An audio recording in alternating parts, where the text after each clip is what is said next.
Hello मेरे class 10th वाले students, कैसे हो आप सब और कैसी चल रही है आप सभी के बोर्ड एग्जाम की तैयारी। वो कहते हैं ना स्टूडेंट कि हर एक सब्जेक्ट में कुछ ऐसे टॉपिक्स जरूर होते हैं जो 100% फिक्स होते हैं। तो अगर आप भी इस बार हो क्लास 10 में और आपको 18 फरवरी को क्लास 10 हिंदी का पेपर देना है ना, तो बस ये वीडियो आप लोग देख कर जाना। मैं गारंटी लेता हूं कि आपका हिंदी में पूरे के पूरे 10 नंबर कंप्लीट हो जाएगा। ये कोई ऐसा वैसा टॉपिक नहीं है। आज के इस वीडियो में हम क्लास 10th हिंदी के टॉप 5 यानी कि 5 जो सबसे इंपॉर्टेंट जीवन परिचय है ना, उसको मैं इस वीडियो में बताऊंगा और साथ में आपको मैं लिखना भी बताऊंगा कि कैसे जाकर बोर्ड एग्जाम में आपको लिखना है। तो ये वीडियो आप सभी के लिए सबसे ज्यादा इंपॉर्टेंट है। मैं गारंटी लेता हूं अगर ये 5 जीवन परिचय आप पढ़ के जाओगे ना, ये 10 नंबर कोई काट ही नहीं सकता। अगर नहीं आया ना तो आप चैनल को अनसब्सक्राइब करके और वीडियो को डिसलाइक कर देना, लेकिन ये वीडियो आप लोग जरूर देख लेना। हर साल बोर्ड में यही जीवन परिचय बार बार आते हैं और जैसा मैं बताऊंगा ऐसे लिखोगे तो आपको पूरे नंबर मिलेंगे। चलिए टाइम वेस्ट नहीं करेंगे, आप लोग वीडियो को लाइक कर देना, चैनल को भी सब्सक्राइब कर लेना और आप प्रीवियस ईयर पेपर हिंदी का उठाकर देख लेना। जो मैं बता रहा हूं यही बार बार आते हैं, या किसी भी हिंदी के टीचर से जाकर पूछ लेना जो 10 से 15 साल से पढ़ा रहे हो, वो भी यही कहेंगे कि ये वाला सारा तैयार कर लो। ठीक है, तो सबसे पहले 5 सबसे इंपॉर्टेंट जीवन परिचय देख लेते हैं कौन कौन सा है। तो आपके इसमें जो है लेखक का 5 नंबर का आता है और कवियों का भी 5 नंबर का ही आता है। तो सबसे पहले हम बात करेंगे लेखकों की। तो 2 लेखक हमारे हिंदी में बहुत ज्यादा इंपॉर्टेंट है और बार बार यही लेखक आपके बोर्ड एग्जाम में आते हैं। सबसे पहला है आचार्य रामचंद्र शुक्ल जी का और दूसरा है जयशंकर प्रसाद जी का। इन दोनों लेखकों का आपने जीवन परिचय पढ़ लिया ना तो 5 नंबर आपका कोई काट ही नहीं सकता। ये मैं स्टाम्प पेपर पर लिखकर दे सकता हूं। ठीक है, कवियों में आप 3 कवियों का पढ़ लेना भैया। ये तीनों कवि हैं, एक है सूरदास जी, दूसरा तुलसीदास, तीसरा महादेवी वर्मा। इन तीनों कवियों का पढ़ लोगे तो 5 नंबर ये भी फिक्स हो जाएगा, ये मेरी गारंटी है। लेकिन आखिर लिखेंगे कैसे जीवन परिचय, वो मैं अभी आपको बताऊंगा।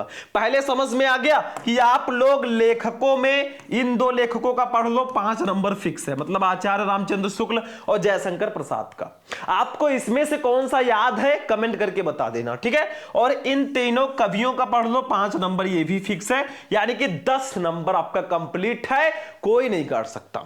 चलो भैया, अब मैं इसमें से किसी एक लेखक का आपको जीवन परिचय लिखना बताऊंगा। बाकी आप लोग अपनी तरीके से याद कर लेना, कोई दिक्कत नहीं है, किसी भी बुक से आप याद कर सकते हैं। देखो आज हम पढ़ेंगे छायावाद के प्रवर्तक श्री जयशंकर प्रसाद जी के जीवन परिचय को। ठीक है, ये जयशंकर प्रसाद जी हैं आपके बोर्ड एग्जाम में, मतलब ये हर साल लगातार पूछे गए हैं। आप पेपर उठाकर देख लेना, जयशंकर प्रसाद जी का जीवन परिचय बार बार रिपीट होता है। ठीक है, तो देखो इनका जीवन परिचय जब आप लोग लिखें, आप लोग एक छोटा सा संक्षिप्त परिचय भी लिख सकते हैं बॉक्स बनाकर। ऐसे साइड में आप लोग बॉक्स बना सकते हैं इसके साइड में, और इनका जन्म, जन्म स्थान, शिक्षा दीक्षा, मृत्यु, ये सब भी लिख सकते हैं। डायरेक्टली ऐसे लिख देंगे तो भी आपको पूरे नंबर मिल जाएंगे। इसमें कंफ्यूज मत रहना। इनका जीवन परिचय और इनकी रचनाएं लिखनी होती हैं, आपको 5 नंबर दे दिए जाएंगे। तो देखो जीवन परिचय कैसे लिखेंगे, इसका स्क्रीनशॉट लेने का भी मैं मौका दूंगा। देखो एक प्यारा सा हेडिंग डाल देना, जीवन परिचय। पहले आपने प्रश्नोत्तर संख्या डाला, फिर जयशंकर प्रसाद हेडिंग डाल देना, फिर एक छोटा सा हेडिंग रहेगा जीवन परिचय, और उसमें आप लोग ऐसे लिखते चले जाना। देखो श्री जयशंकर प्रसाद जी का जन्म सन 1889 ईस्वी, ध्यान से समझो यहां पे, सन 1889 ईस्वी में काशी के प्रसिद्ध सुघनी साहू परिवार में हुआ था। मतलब जयशंकर प्रसाद जी का जन्म जो है ना सन 1889 ईस्वी में काशी के एक प्रसिद्ध सुघनी साहू परिवार में हुआ था। ये लाइन बहुत ज्यादा इंपॉर्टेंट है, इसको तो आप मिस कर नहीं सकते क्योंकि इनका जन्म कब हुआ इसी लाइन में है। ठीक है, आगे देखो, इनके पिता बाबू देवी प्रसाद काशी के प्रतिष्ठित और धनाढ्य व्यक्ति थे। मतलब इनके पिताजी जो है देवी प्रसाद जी, बाबू देवी प्रसाद, वो काशी के एक प्रसिद्ध प्रतिष्ठित और धनाढ्य व्यक्ति थे, मतलब काफी धनी थे। आगे देखो, इनकी प्रारंभिक शिक्षा घर पर ही हुई तथा स्वाध्याय से ही इन्होंने अंग्रेजी, संस्कृत, उर्दू और फारसी का श्रेष्ठ ज्ञान प्राप्त कर लिया। ठीक है, और साथ ही वेद, पुराण, इतिहास, दर्शन आदि का भी इन्होंने गहन अध्ययन किया। मतलब इनकी प्रारंभिक शिक्षा जो है ना वो घर पर ही हुई और इन्होंने खुद से स्वाध्याय से ही अंग्रेजी, संस्कृत, उर्दू, फारसी इन सब का ज्ञान प्राप्त किया और साथ ही वेद, पुराण, इतिहास, दर्शन इन सब का भी गहन अध्ययन इन्होंने किया। आगे देखो, माता पिता तथा बड़े भाई की मृत्यु हो जाने पर इन्होंने व्यवसाय और परिवार का उत्तरदायित्व संभाला ही था। मतलब इनके मम्मी पापा और इनके बड़े भाई इन सबकी मृत्यु हो गई। बताओ, इतना कष्ट इनके जिंदगी में आ गया। और जैसे ही इन्होंने परिवार और व्यवसाय को संभाला ही था, उसके बाद क्या हुआ कि युवा अवस्था के पूर्व भी भाभी और एक के बाद दूसरी पत्नी की भी मृत्यु से इनके ऊपर विपत्तियों का पहाड़ टूट पड़ा। मतलब भाई कब किसके ऊपर किस प्रकार से प्रॉब्लम आ जाए ये कोई नहीं कह सकता। समय आगे का फ्यूचर किसी ने नहीं देखा। देखो, अच्छी खासी परिवार चल रही थी, सब कुछ था। पहले इनके मम्मी पापा की मृत्यु हुई, फिर इनके बड़े भाई की भी मृत्यु हो गई, फिर असमय ही इनकी भाभी की भी मृत्यु हो गई, जैसे ही उनकी फिर पत्नी की भी मृत्यु हो गई। बताओ, सारे लोगों की मृत्यु लगभग हो गई। ठीक है, फिर क्या हुआ, फलता वैभव के पालने में झूलता इनका परिवार ऋण के बोझ से दब गया। भाई जब कोई फैमिली में नहीं रहेगा ना, एक अकेला बंदा रहेगा तो उसे ऋण, मतलब वो लोन भी ले सकता है अपने जीविका के लिए। आगे देखो, इनको विषम परिस्थितियों से जीवन भर संघर्ष करना पड़ा, लेकिन इन्होंने हार नहीं मानी और निरंतर साहित्य सेवा में लगे रहे। ये हमें रचनाएं देते रहे, इन्होंने हार नहीं मानी। क्रमशः प्रसाद जी का शरीर चिंताओं से जर्जर होता गया और अंततः ये क्षय रोग से ग्रस्त हो गए।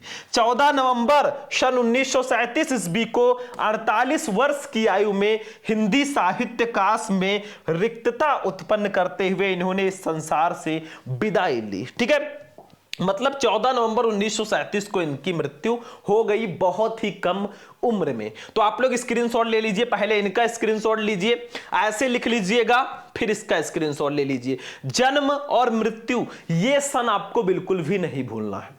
बुक्स में अलग अलग जीवन परिचय रहते हैं भाई, आपको जिस तरह से सही लगे उस तरह से आप लिखिए, कोई दिक्कत नहीं है। जरूरी नहीं है यही लिखो, आपको पहले से भी याद है तो वो भी लिख सकते हो, बट रहेगा सेम ही। अब देखो, रचनाएं भैया 2 नंबर रचनाओं का मिलेगा और 3 नंबर जीवन परिचय का।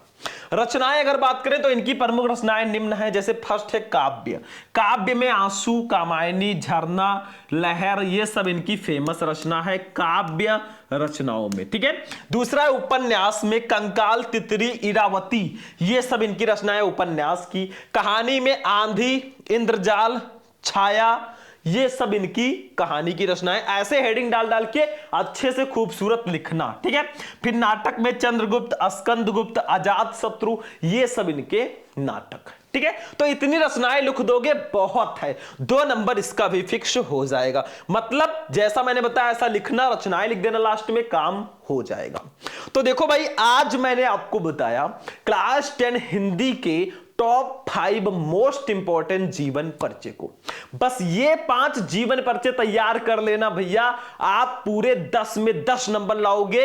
एक लेखक का मैंने लिखना सिखा दिया। अगर आपको सारे लेखक, सारे कवियों का जीवन परिचय एक ही वीडियो में चाहिए तो आप लोग कमेंट बॉक्स में कमेंट कर देना, मैं वीडियो ले आऊंगा। ठीक है, और वीडियो को लाइक करके चैनल को भी सब्सक्राइब कर लेना।